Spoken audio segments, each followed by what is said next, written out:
Zašto je odustao, a sve mu se do sada sviđalo i bilo mu ok? Ili klijent je u početku bio zainteresiran, ali kako je razgovor odmicao, sve je više gubio interes. Ili još gore, mislio ili mislila si da sve ide ok kako treba, samo je na kraju odjednom odustao.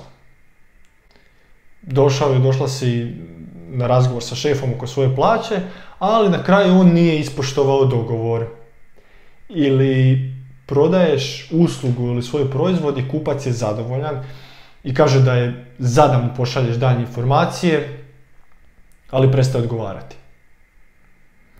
Nekoliko je razloga zašto je ovo slučaj, a onaj osnovni je što nismo prošli sve one faze razgovora, što sam spominjao u prošlom videu. Stavit ću ga opet ovdje gore u link ili dolje sad. Dakle, nismo izbacili te negativne emocije, nismo saslušali sugovornika, nismo postavljali pitanje, vidjeli gdje se krije taj problem potencijalni. No, hajdemo reći da je sve to napravljeno i došli smo do kraja razgovora. I nešto je pošlo po zlu. Dakle, nabrojat ću nekoliko stvari koje bi mogle poći po zlu. Dakle, prvo je lažni da. Ovisni smo o odgovoru da i mislimo da nas svaki sugovornikovo da vodi sve bliže cilju. To sam već nekoliko puta spominjao, ali dakle, to je daleko od istine, jer postoje 3 vrste da. Postoji krivotvoreni, konfirmacijski i iskreni. Prirodno je već tu mala vjerojatnost, dakle 33% dobiješ iskreni da, 1/3.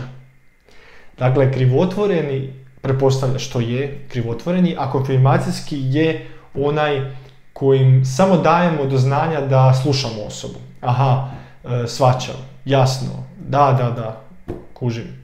Napominjem, ovo nije da kojim se osoba obavezuje. Stoga prestani tražiti da i počni koristiti pitanja orijentirana na ne. U prijašnjim videima sam baš konkretno objašnjavao što i kako ih se koristi i kako funkcioniraju. Dakle, daj ljudima mogućnost da kažu ne, kako bi se osjećali ugodno, jer ljudi vole dobiti priliku za reći ne. Drugo je svrha komunikacije. Dakle, svrha komunikacije nije ispunjena. Što to znači?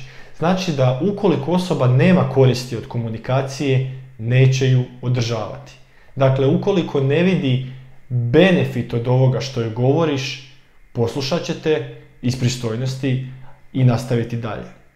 Ok, pa kako da prepoznam vidi li koristi?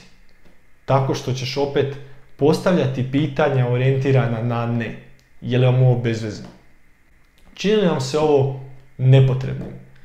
Zvuči li vam ovo glupo što pričam? I tako dalje. Dakle, neću se predugo na ovome zadržavati, jer sam to već par puta pričao i naglašavao. Samo naglašavam da je cijelo vrijeme izuzetno bitno držati interes sugovornika.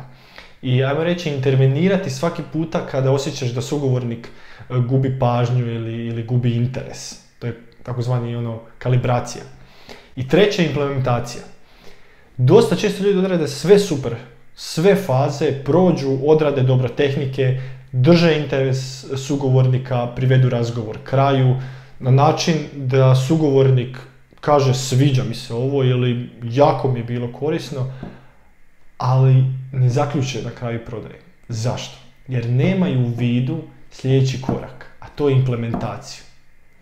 Implementaciju dogovora. Dakle, ako ste vi prodali svoju uslugu i klijente želi kupiti prije nego što završite razgovor ili sa šefom dogovor za plaću, dakle imajte na umu koji je sljedeći korak.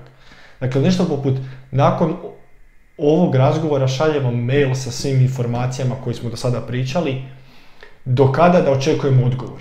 Odmah ga obvežite kad će odgovoriti. Je li u redu da vas ja svejedno nazovem u četvrtak u 4, ako ne smije odgovoriti, pa da zaključim ovo.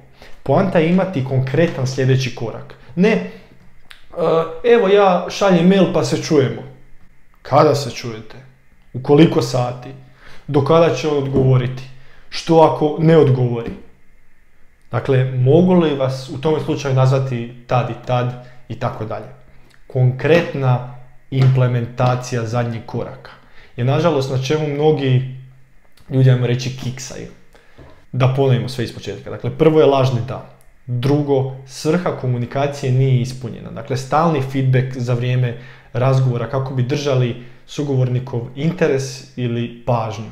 I treće je ta implementacija.